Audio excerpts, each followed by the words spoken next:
In the dense northern Ural mountains in the Soviet Union, a group of experienced hikers set out on what would be a doomed journey, leading to one of the most mysterious incidents in history. This is the Dyatlov Pass Incident. In January 1959, 9 students and 1 sports instructor set off on an expedition through the harsh winter conditions. Their goal was to reach the summit of a Tauten mountain. The tent had been ripped open from the inside and the group was nowhere to be seen.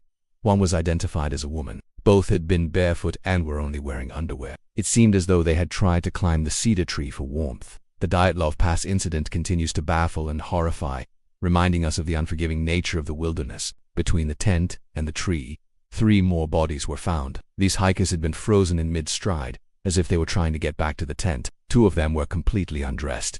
1 had only a shirt on. All that was found were their footprints in the snow, suggesting they ran away from the tent in panic. Some were barefoot and some only had 1 shoe. Their footprints led to a nearby forest and down a ravine, but there was no sign of the hikers. But on the 28th, as they neared the summit, the weather took a turn for the worse. Inside the tent, they found skis and boots, but no people. It was then that the authorities realized something was very wrong. There was no sign of a struggle. The tent had simply been cut open from the inside. So they decided to set up camp on the slope of the Kolatsiakal mountain, which translates to Mountain of the Dead. Here, they dug a trench in the snow to pitch their tent and keep warm. But something terrible happened that night. In the morning, when the weather had cleared, it became apparent that something had gone terribly wrong. A search party was sent out, and on February 26th, they found the tent half collapsed. On March 4th, 2 bodies were found near a cedar tree. The remaining 4 hikers were not found until months later.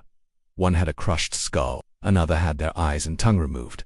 Was it an avalanche, an animal attack, or something more sinister? They were discovered buried under deep snow in a ravine. All of them had suffered gruesome injuries. 1 had broken ribs and the 4th had severe internal trauma, as if they had been hit by a car. Despite numerous investigations, the cause of these injuries remains a mystery. That's all for today. See you next time.